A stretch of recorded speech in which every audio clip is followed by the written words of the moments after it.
So do you think the government, in your opinion, do you think the government knows exactly what this is and they're hiding it? Or do you think they don't exactly know what it is and they're trying to figure it out? Yeah, so I think it's a little bit of both, depending on who you're talking to. I almost said I don't have an opinion because I was, I'm daddy government. I don't have an opinion. Yeah, you know, we're all just joking. We're kidding, guys. It's a comedy show. We're just talking. So I'm going to talk a little more.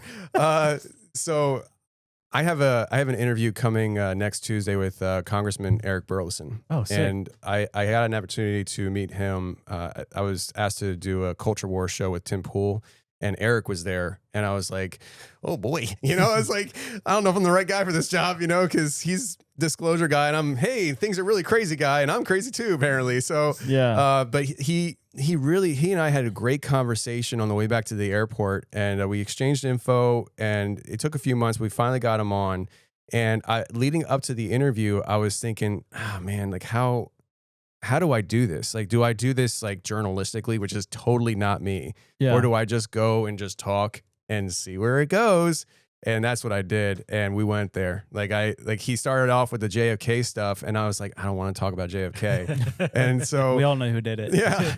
And so I asked him this question, and it was an honest question, because there's a whole generation, and I'm gonna go back to the disclosure thing in a second, but there is a whole generation of people who are adults voting who were born after 9/11. Like that's the world we're living in with some of these young adults, right? So they don't even care about 9/11.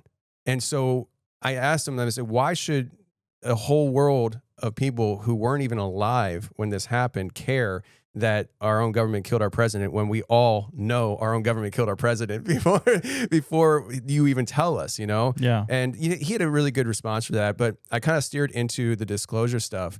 And I brought up, because I've been in communication with a group. I got to be careful how I say this. There's a group of people who are actively working on infiltrating certain organizations to uncover information as to what's really going on. Wow. And the top three guys are Christians, and I've met with all three. Well, I think all three were on the one call, and I met with the one guy in person. And according to him, he is purely convinced that what we're seeing going on here is interdimensional, which disclosure is saying that. But he said this is fallen angel technology that's being, and what I found interesting was I that was an assumption that I had. I was like, I think this is ancient tech from the fallen angels, all that stuff. But he said it's being gifted to humanity. And he said, that's what Diana, that was her theory too, is that it was gifted. He said that it's being gifted in a way where they allow you to shoot it down. They allow you to bring it in through psionics. It's like it's giving this perception, as far as I'm concerned, with how he believes, like we're in control. That we're in control, but it's just like it's being gifted to us, and it kind of takes you right back to that Enoch, first book of Enoch, how like they were teaching us how to do things we weren't meant to know how to do, right? So yeah, I think that the government, to get back to that, but through talking with Eric, I believe is a very earnest person that I don't think he got into politics to peel back the onion layer of disclosure. He just found himself in that situation. And now that he's there, he's on this journey of discovery. But there's this weird thing happening right now where that you have politicians who want to know the truth, but they're doing it in a way because I think they have to. They almost like by the book, like, I'm not going to assume anything here. You have to show me evidence before I know or before I believe. And I think that only takes you so far. But I think there's darker parts. The people who are feeding them information, I think those people, or the ones they work for, are the ones that do know what's really going on. And they're piecing it out to the Congress people. And so we're looking at the Congress people like, tell us what you know. And at the end of the day, what they know is probably just a tiny fraction of what the truth is. Yeah.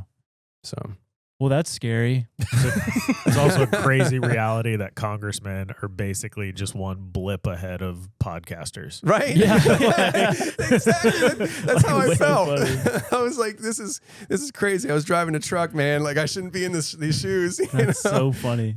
Yeah. You imagine going back 20 years, be like the people you're gonna want to listen to. Yeah. They're just dudes in their basements with MacBooks. Just hairy men. Yeah.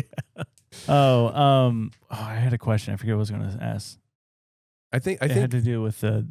Go ahead. I'll save you until you Yeah. remember. But I think it's just important for me on my end of things. I think there's a lot of people who, pursue this knowledge different ways. For me, I've noticed the trend is I just think out loud. I'm okay being wrong. I'm okay being corrected. I tell my pastor that all the time. Like, please tell me if I'm doing things, so he listens intently. Yeah. But I think it takes, and maybe that's what my role is in all this. I do think it takes people who don't mind being wrong, understand they're not the smartest person in the room always, and is curious and just speaks what you're thinking. And I found out that I'm a verbal processor, so I naturally do that. Apparently, I don't think in my head. I think by talking, which is good for podcasting, I guess. Yeah. But I just kind of put things out there. I think openly, and I change my mind when I feel like I was wrong. I've done it several times throughout the years. Yeah, that's the way to do it. Yeah.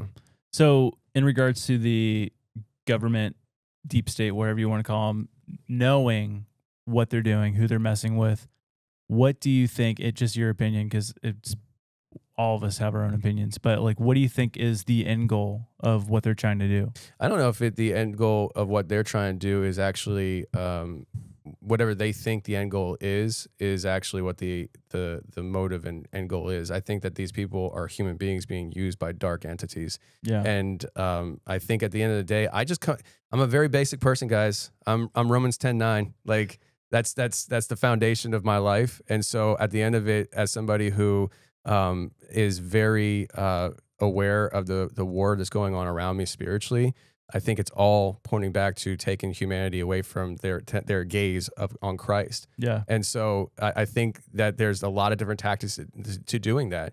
You can do it through the disclosure and the spiritualism. You can do it through the pornography. You can do it through learned behavior of my dad was abused by his dad, so my dad abused me, and so I abused my kid, and all that trauma points away from Christ, because these kids cannot picture what the father's love is. And so when I come to them and say, your heavenly father loves you, he's like, dude, I don't even know what that means. Yeah. Like, get away from me from that. So I think there's so many situations that are pushing people away from Christ. And I think this whole disclosure thing is just one piece of that. But I think behind it all is demonic forces that are manipulating people's minds and hearts. Yeah. That's what I think. Demonic distraction. Demonic distraction. Dun, And dun, dun. deception. That's your new podcast name. There. Boom. Hey. You just figured it out. See you later, confessionals. Ninjas are butterflies. Did I say ninja? I meant The butterfly is no doubt one of God's most